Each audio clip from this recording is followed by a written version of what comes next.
I was 35 when my world collapsed. For 7 years, Amanda and I built what I thought was the perfect marriage.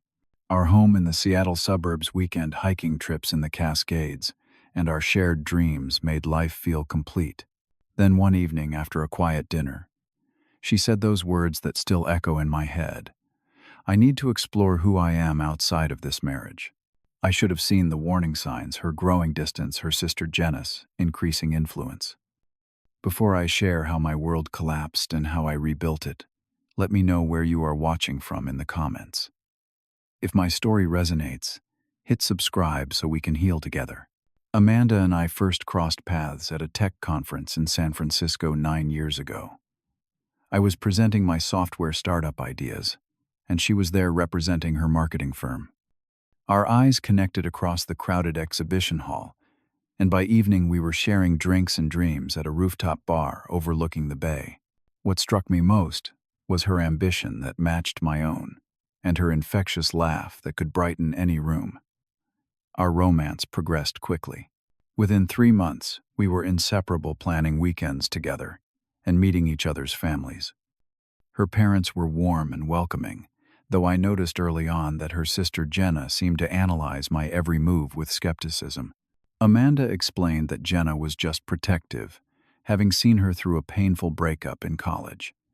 By our 1-year anniversary, I had secured significant funding for my startup and things were taking off professionally. This became the catalyst for a practical conversation about finances. My lawyer suggested a prenuptial agreement, not because I doubted our future, but because investors were concerned about stability. When I nervously brought this up with Amanda, she surprised me by being completely understanding. I can still picture how beautiful she looked when signing those papers in my attorney's office.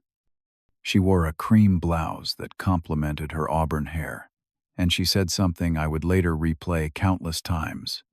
"I am marrying you for love, Rufus, not for what you own. We are building our future together, regardless of what any paper says." Our wedding day arrived on a perfect September afternoon. We exchanged vows in a botanical garden, surrounded by 60 of our closest friends and family. Amanda promised to support my dreams as I would hers. I vowed to always prioritize our relationship above all else. Jenna was the maid of honor, and though her toast seemed to focus more on Amanda's independence than our union, I dismissed it as sisterly pride. The first 5 years of marriage were everything I had hoped for, and more. We traveled extensively, visiting 10 countries across Europe and Asia. My company grew steadily, and Amanda excelled in her marketing career, eventually becoming the youngest director at her firm. We bought our dream house with a view of Mount Rainier, and spent weekends renovating it together, creating the perfect space for our future. We shared so many common interests: hiking the Pacific Northwest trails, cooking elaborate Sunday dinners, and hosting game nights with our circle of friends. I treasured these small moments as much as our grander adventures. Every decision felt like a team effort, from investment choices to which streaming services to subscribe to. There had been discussions about starting a family, but Amanda always had reasons to postpone. First, it was career milestones she wanted to achieve. Then it was wanting to travel more before settling down with children. I respected her timeline, believing we had plenty of time ahead of us. As we approached our 6th anniversary, subtle shifts began occurring. Amanda joined a new yoga studio and quickly formed intense friendships with a group of women there. Initially, I was happy she was expanding her social circle, even when it meant her spending 3 evenings a week away from home. Jenna, who had moved to Seattle the year before, became an increasingly common presence in our lives.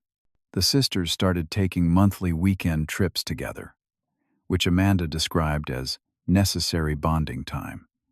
I supported these getaways, wanting Amanda to nurture important relationships beyond our marriage. Looking back, I can identify the warning signs that I willfully ignored: how Amanda would silence her phone when I entered the room, the mysterious smiles when reading certain texts, and how conversations about our future became increasingly vague. But at the time, I attributed these changes to work stress or mid-30s restlessness. I trusted her completely, never imagining she could betray that trust. That trust was the foundation of everything we built together. It was the reason I worked 60-hour weeks to grow my company while supporting her career moves. It was why I surprised her with a renovation of her home office when she mentioned needing more workspace. Trust was why, when she started staying out later with her new friends, I focused on being understanding rather than suspicious. I believed our love was unshakable. Even when friends like Tyler raised concerned eyebrows about Amanda's changing behavior, I defended her fiercely. This is just a phase, I would say. We are solid. I could not have been more wrong. The changes became impossible to ignore during the 7th year of our marriage. Amanda grew increasingly critical of everything about our life together. The house she had once loved designing was suddenly too suburban. Our weekend hiking traditions became boring routines. Even my company, which she had once proudly supported, was now just my obsession that took time away from her. Her appearance began changing in subtle, then dramatic ways. The natural look I had always admired was replaced with expensive makeovers, designer clothes that seemed chosen for someone else, and a new fitness regimen that kept her at the gym for hours daily. When I complimented these changes, her response was always the same. I am doing this for me, not for you. The frequency of girls' trips with Jenna increased from monthly to bi-weekly adventures. Destinations grew more exotic, from local wine country weekends to sudden jaunts to Miami, Las Vegas, and Los Angeles. Each time she returned more distant, taking longer to settle back into our shared life. When I suggested joining her on one trip just to extend it into a couple's vacation, her reaction was disproportionately defensive. One Tuesday evening, after she declined dinner with me for the 3rd consecutive night, I made a heartfelt attempt to reconnect. I prepared her favorite meal, salmon with roasted vegetables, and that expensive Pinot Noir she loved. I set the dining room table with candles and flowers, hoping to recreate the atmosphere of our early dating days. She arrived home 2 hours later than expected, already having eaten with her yoga friends. Instead of appreciation for my effort, she seemed annoyed at what she called emotional manipulation. "We are not in a romance movie, Rufus," she snapped. "Stop trying to fix something by pretending nothing has changed." That night, while she showered, her phone lit up with messages. I had never invaded her privacy before, but something about her recent behavior broke through my restraint. The text preview showed a message from someone saved as K saying, "Did you tell him yet? Cannot wait for you to be free." When I confronted her about the message, she accused me of spying and turned the entire conversation around to make me feel guilty. "You're being paranoid and controlling," she said. "Maybe this is why I feel so suffocated in this marriage." The gaslighting continued for weeks. When I found receipts for dinners at upscale restaurants I had never visited, she claimed they were business meals. When credit card statements showed hotel charges in our own city, she said the marketing team needed a creative retreat space. Each explanation seemed plausible in isolation, but together formed a pattern I could no longer rationalize away. Then came unexplained withdrawals from our joint account, always. Just under $1,000, the threshold we had agreed would require discussion. When questioned, she would say they were for a personal investment opportunity Jenna had introduced her to, but details were always vague and diverted. The breaking point came on an ordinary Thursday. I had returned early from a business trip, hoping to surprise Amanda. Instead, I found her and Jenna in our living room, surrounded by financial documents from our home safe, including property deeds, investment portfolios, and bank statements. They scrambled to gather the papers when I entered, but not before I saw what they were reviewing. That evening, after Jenna left, Amanda was unusually attentive, suggesting we open a special bottle of wine. As we sat on our deck overlooking the garden we had planted together, she took my hand and looked directly into my eyes. "I need to tell you something important," she began, her voice steady. "These past few months have made me realize I need space to figure out who I am outside of being your wife. I feel like I lost myself in this relationship in always supporting your dreams. I need to explore who I am outside of this marriage." The words hit like physical blows. I asked if there was someone else. She denied it, claiming this was purely about her self-discovery journey.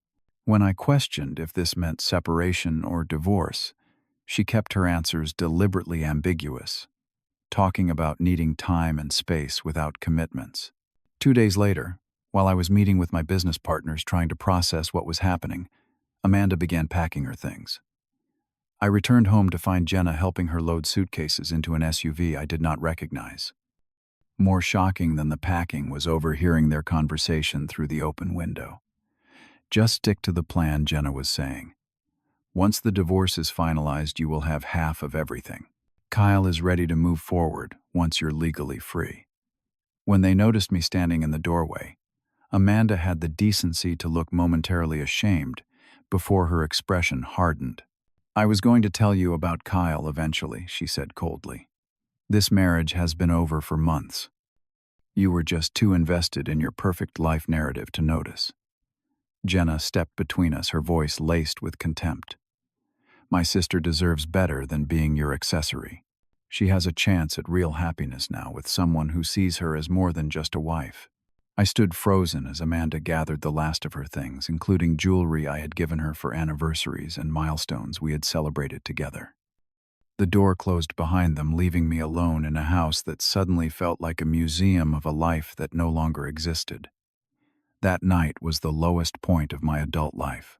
I alternated between desperate phone calls to Amanda that went straight to voicemail and bouts of anger that had me considering calling her parents to expose the affair. By morning, exhaustion had replaced fury, and a hollow numbness settled in that would remain for weeks. The days following Amanda's departure blurred together. I threw myself into work, staying at the office until midnight, avoiding our empty house and the pitying looks from neighbors who had seen her dramatic exit. Sleep became elusive, food tasteless. I lost 15 pounds in 3 weeks, existing primarily on coffee and protein bars grabbed between meetings. My friend Tyler finally intervened after I missed an important investor presentation. He showed up at my office unannounced, practically dragged me to his car, and drove me to his cabin in the mountains where there was no cell service. For 2 days he listened as I poured out everything, the whole painful story of Amanda's transformation and departure. On the second night, after several hours of conversation and a few glasses of whiskey, Tyler asked a question that changed my perspective. "What if this isn't about your failings as a husband, but about her plan to take what you have built?" The suggestion felt harsh initially, but it prompted me to look at recent events through a different lens. When we returned to the city, I began a methodical review of our finances. What I discovered sent shockwaves through my numbness. Over the past 6 months, Amanda had transferred nearly $70,000 from our joint accounts to her personal account. Credit card statements revealed purchases at luxury boutiques, spas, and jewelry stores that I had never seen her wear. Most disturbing were the frequent charges at an upscale hotel downtown, always on Tuesday and Thursday afternoons. Social media provided the next piece of the puzzle. Though Amanda had supposedly blocked me, a mutual friend showed me photos she had posted from a yacht party 3 weeks earlier. Standing beside her, arm possessively around her waist, was Kyle Richardson, a 40-something real estate developer known for flipping luxury properties. The caption read, "Finally living my authentic life with those who truly value me."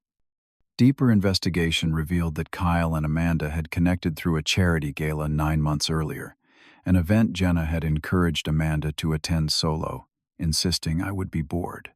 Their social media connections began that same night, with increasingly frequent interactions in the comments sections of each other's posts. The most damning evidence came from Amanda's forgotten iPad that remained synced to our cloud storage.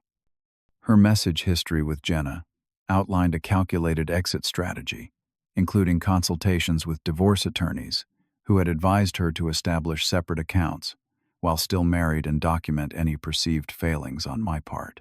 "Found a great lawyer," one message from Jenna read. "He says Washington State is perfect for this since it's a community property state. Everything acquired during marriage gets split 5,050 regardless of that prenup, especially if we can prove emotional abandonment." Amanda's reply was equally calculating. Kyle says his friend went through something similar. The key is gathering proof of his workaholic tendencies and emotional unavailability. Been keeping a journal of every late night at the office and missed dinner. The betrayal cut deeper than the affair itself. This wasn't a case of falling out of love, or even simply falling for someone else. This was strategic. They had plotted to maximize her financial gain while painting me as the villain. The next blow came when her lawyer contacted mine. With their initial settlement demands, half of my company shares our house and 50% of all investment accounts. They claimed the prenuptial agreement was signed under duress and therefore invalid. Their confidence faltered, however, when my attorney, Sarah, requested a formal meeting with both legal teams present. "I want to submit some evidence for consideration before we proceed with negotiations," she told them coolly. The meeting was set for the following Tuesday at Sarah's office. Amanda arrived with Jenna in tow, both dressed as if attending a victory celebration rather than a negotiation. Amanda's lawyer, a sharp-suited man with an aggressive reputation, began by reiterating their position on the prenup being unenforceable. Sarah let him finish before opening her laptop. "I believe there are some facts that might adjust your perspective on this case," she said, connecting the computer to a projector. What followed was a methodical presentation of everything I had discovered. Bank transfers with dates and amounts, credit card statements showing hotel charges that aligned perfectly with Kyle's, business trip schedule, social media, interactions dating back months before our separation, and most crucially, the message exchanges, outlining their strategy. With each new slide, Amanda's expression shifted from confidence to concern to outright panic. Jenna attempted to interrupt several times, but Sarah continued professionally, saving the most damaging evidence for last. In addition to documenting the affair and financial maneuvers, she presented video footage from our home security system, showing Amanda and Jenna accessing our safe and discussing which assets would be easiest to claim. The timestamp clearly showed this occurred weeks before Amanda announced she needed to explore her identity. Finally, Sarah played an audio recording of my conversation with Amanda the night she left, where she explicitly denied there was anyone else involved in her decision. The recording, while legal in our state, clearly shocked Amanda, who had not realized my home office security system captured audio. The final blow was Sarah pointing out the specific clause in our prenup that addressed infidelity. In the event either party engages in extramarital relations documented with clear evidence, said party forfeits all claims to the others, premarital assets and business interests. The room fell silent as Sarah closed her presentation with a simple statement. "Given these circumstances, we believe a fair settlement would involve Mrs. Montgomery returning the $70,000 improperly transferred from joint accounts, retaining only her personal premarital assets, and a one-time payment of $50,000 as a good-faith gesture from my client." Amanda's lawyer requested a private consultation with his client. When they returned 30 minutes later, their counteroffer was remarkably subdued. Amanda would accept $100,000 and her personal vehicle, with all other assets remaining as designated in the prenuptial agreement. As we left the meeting, Amanda attempted to speak with me privately in the hallway. Her perfectly applied makeup couldn't hide the redness around her eyes. "Rufus, please," she began. "You have to understand, this isn't what it looks like." Kyle convinced me. I cut her off with a raised hand. "The time for explanations is long past, Amanda. Communicate through your attorney from now on."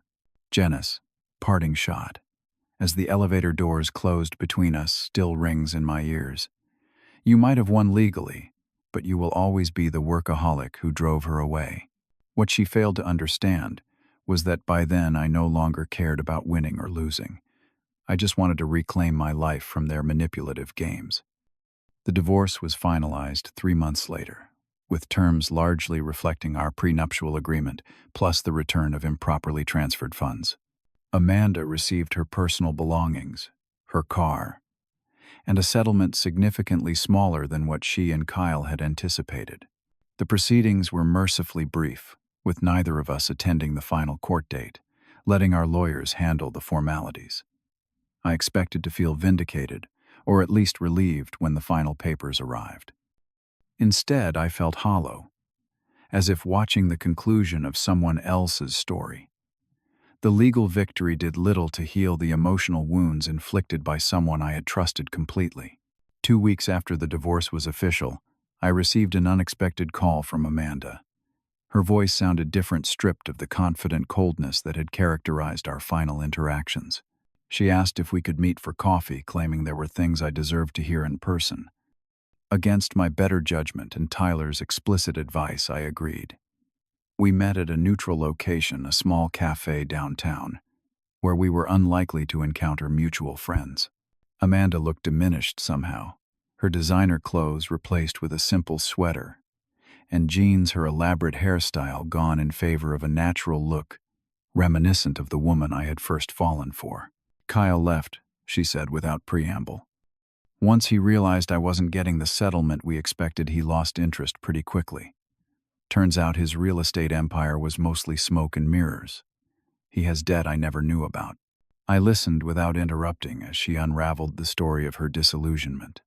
Kyle had pursued her, aggressively painting pictures of the glamorous life they would share once she was free from the constraints of our marriage. He had connections, he claimed, who could ensure she received a generous settlement, regardless of the prenup. Jenna had encouraged the relationship, seeing Kyle as the ticket to the luxury lifestyle she had always envied. "I never meant to hurt you," she said, tears forming. "I got caught up in a fantasy and lost sight of what was real.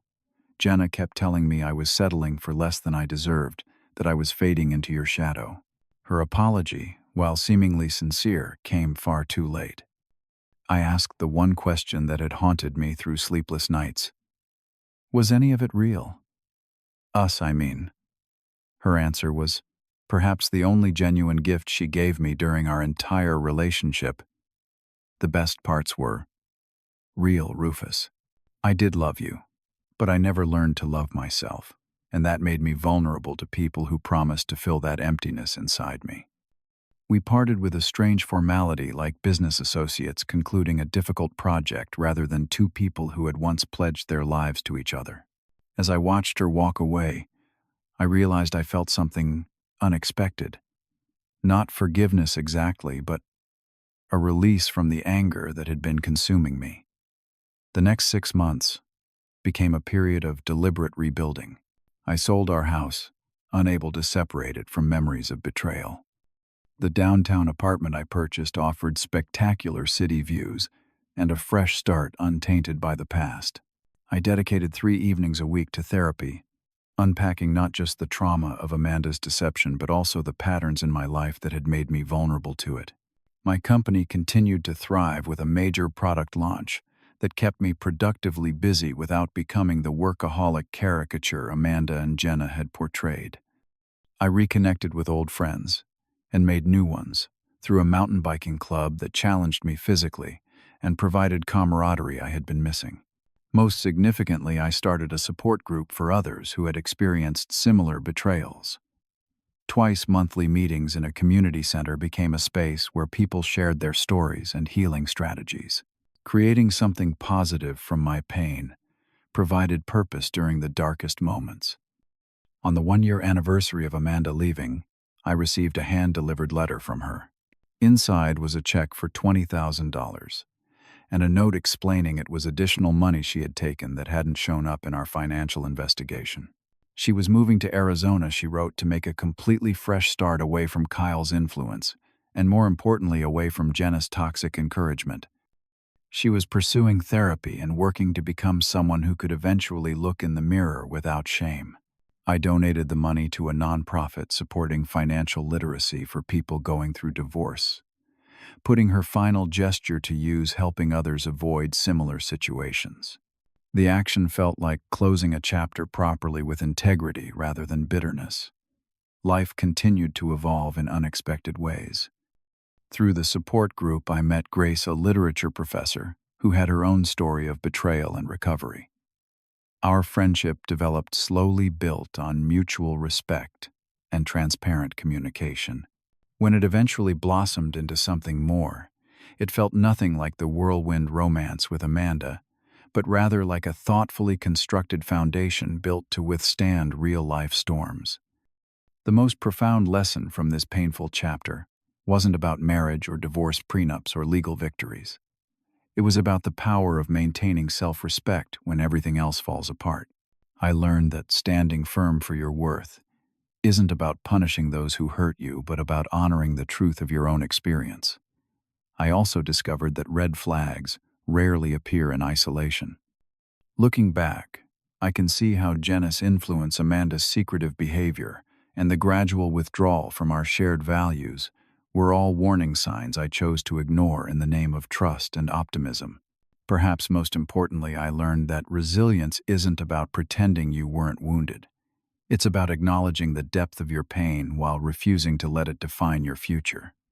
It's about recognizing that even the most devastating betrayals can become catalysts for growth if you remain open to the lessons they offer.